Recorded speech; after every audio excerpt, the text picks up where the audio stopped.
Now, dear students, chapter number 6, work, energy, and power, and we have the explanation of the numerical number 6.13. Now, as per the statement, I have assumed that one of the which having its own radius, that is called the 2 mm, falls from a height of the 500 meter above the ground, and it falls with the decreasing acceleration. Okay, so at the decreasing acceleration until at half its original height, it attains the maximum terminal speed. So the concept of the terminal speed says that it comes down, and in the condition of the equilibrium it attained a constant velocity. Okay, after the equilibrium. Okay, now the query is there, work done by the force of gravitation in the first and the second half. Okay, and what is the total work done by the resistive force? So easily we can get the meaning of the work done by the gravitational force. Okay, so the portion A is there, explanation of the portion A. So what kind of the basic formula we are using here? Answer A is there. So we know the basic formula that W is equal to mgh. It's simply the meaning of the work we have, and what is the kind of the work done by the gravitational force in the each half. So each half comprises the height, that is 250 meter. Suppose this one is the first half we have, and this one is the second half we have. Okay, so this one is the second half we have. So the first half having its height, that is 250 meter, and another second one half which although having the same height, that is called the 250 meter. So whatever the calculation we are doing, so we can use the same in that part. And here we have to be find out the meaning of the mass is there in the sense of the drop. Okay, so find out the possible variation here. As easily we know that density is equal to mass upon volume, because rain is a spherical in the shape, and its mass can be stated in the part of the density and the person concerned volume. Okay, so density, because rain is made up of the water, so it having its own density, that is 10 to power 3 kilogram per meter cube. So here we can use the meaning of that 10 to power 3 kilogram per meter cube, and the concern of the mass upon volume, and it is in the spherical shape. So I am just writing that 4 by 3 pi and r cube, radius ka cube. So I can write easily that meaning of that 2 into 10 to power minus 3 of with the cube of there. Okay, so easily we can solve this one fraction. So whenever I'm just keeping all the values of the mass including the g and the height is there, so I'm just getting that meaning. Mass is there, we have that systematically I'm just writing 4 by 3 pi into 2 into 10 to power minus 3 raised to cube into 10 to power 3 is there, with the concern of the g is there, so we are using the 9.8 and the concern height, that is 250 meter. So whenever we are just finding the meaning of the work done, so it comes in the part of the joule. Okay, finalized unit we have. So whenever we are just completely solving it, so say simply the work done by the gravitational force, that is 0.082 joule is the type of the work done in the first as well as in the second half. First and the second half we have. So this is the first part, explanation of the first part we have. Now the portion number B, what is the kind of the total work done we have? Okay, total work done by the resistive force.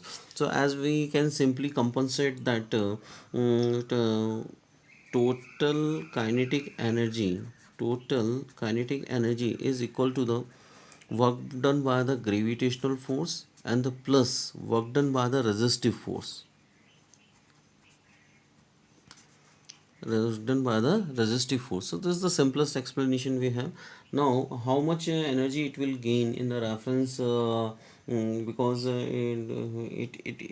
it comes down. Okay, one of the information is given to us that the drop is falling with the velocity of 10 meter per second. Okay, so we are just approaching a simplest formula. Total kinetic energy is equal to work done by the gravitational force, that is equal to plus work done by the resistive force. So we are just approaching that work done by the resistive force, separating it. that is equal to total kinetic energy, and that makes the meaning that is called the half mv square minus work done by the gravitational force. So we are just multiplying the work done by the gravitational force in the first and the second half, so I am just multiplying it by the 2. Okay, and already we have got the value 0.082 joule. Okay, so whenever I am just keeping the value, so work done by the resistive force is equal to mass of the drop is there, so already we can make the conclusion that it comes about 10 is to power 3 into 4 by 3 pi 2 into 10 is to power minus of 3 raised to cube. Okay, this is the mass we have, and the velocity of square, that is 10 square minus 2 into 0.082. So okay, this is the substitution we have, and work done by the gravitational resistive force comes about that 0.0017 minus 0.164. So it comes about that minus 0.1623 joule. Okay, so this is the simplest explanation we have. Why the negative sign is coming? Because simply the work done by the resistive force that present in the air will be in the part of the negative manner. Okay, so this is the explanation of this problem. Now, dear student, this is the question number 6.17, and the one of the basic case which we have given. A pendulum bob, that is A, which is attached to a string which having its own length, that is called the L is there. Okay, so it makes an angle of 30 degree with the vertical, and in the lower portion of the vertical, that mean on a surface, the another bob which is placed, that is called the bob B. Okay. And this bomb, whenever we are releasing by the angle of the 30 degree, it having as the same mass as of the B is there. Okay, so whenever it strikes, so how high the ball A will rise? So the first question we have, at how much height?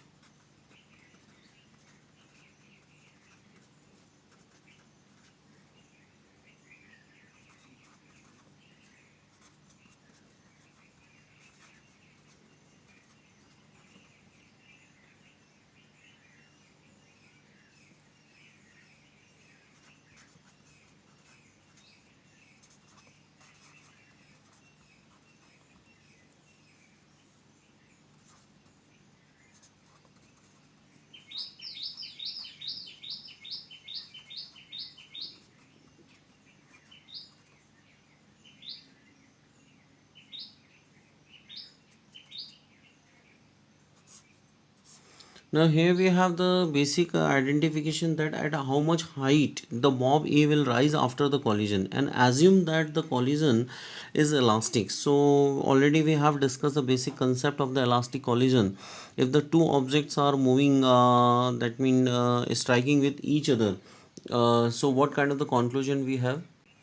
So I have written the general formula of the velocity of object after collision in the term of the initial velocities, as I am just using the concept in the formula that the second object is at the rest. So I have assumed that u2 is 0.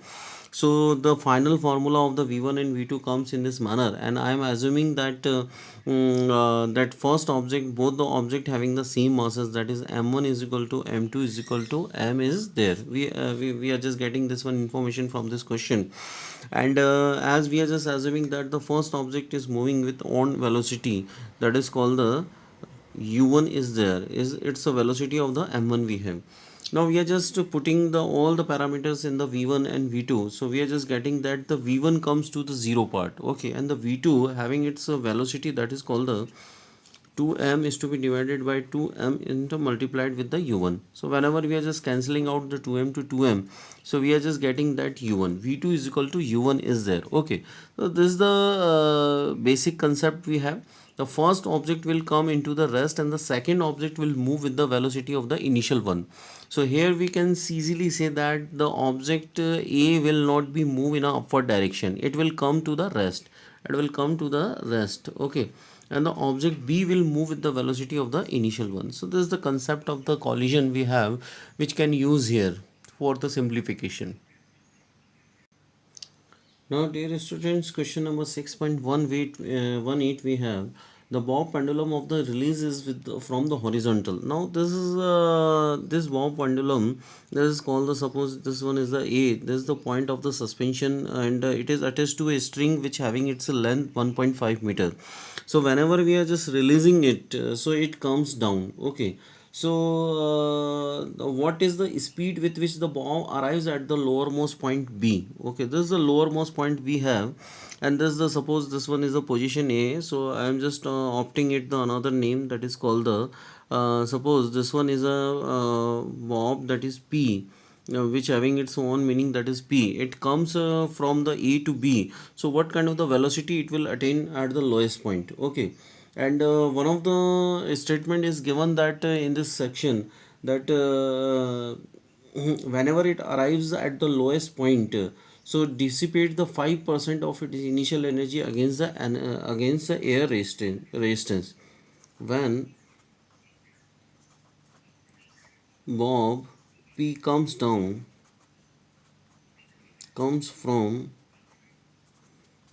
A to B, it lost 5% of its initial energy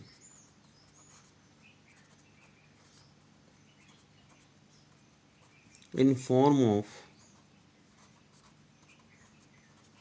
heat due to the meaning of the friction we have. So how can we discuss the energy at the point B, so and the energy at the point A? So we are just using the basic concept of law of conservation of energy. Law of conservation of energy. So what we can say, at the highest point the total energy in the form of a potential energy, and that makes the concept of the kinetic energy in the body. Okay, so it lost its energy, so the potential energy will convert into the kinetic energy. So only the 5%, there is a loss of the 5% in the energy is there, so the total 95% of the potential energy will convert into the kinetic energy. So easily we can write the meaning that energy, that is A is equal to the energy at B. So how can we utilize this one of information? 95% of potential energy will convert into the kinetic energy. Okay, so this is the one of the basic concept we have to be used here. Now, as we are just writing that proper meaning of this equation, that 95 is to be divided by 100 into potential energy, that is called the mgh, and the meaning of the kinetic energy, that is called the half mv square. So we are just separating the meaning of the v is there. So how can we utilize it? V can be stated in the part of that 2 into 95 into g into h is to be divided by 100. So whenever we are just keeping all the values of the g and the h is there, h is having the constant, that is 1.5 meter. So we are just putting it, and it comes that 27.93 whenever we are solving it, and v is 5.3 of meter per second. So this is the type of the kind of the velocity a bob pendulum will gain from A to B. Okay, so this is the explanation of this problem.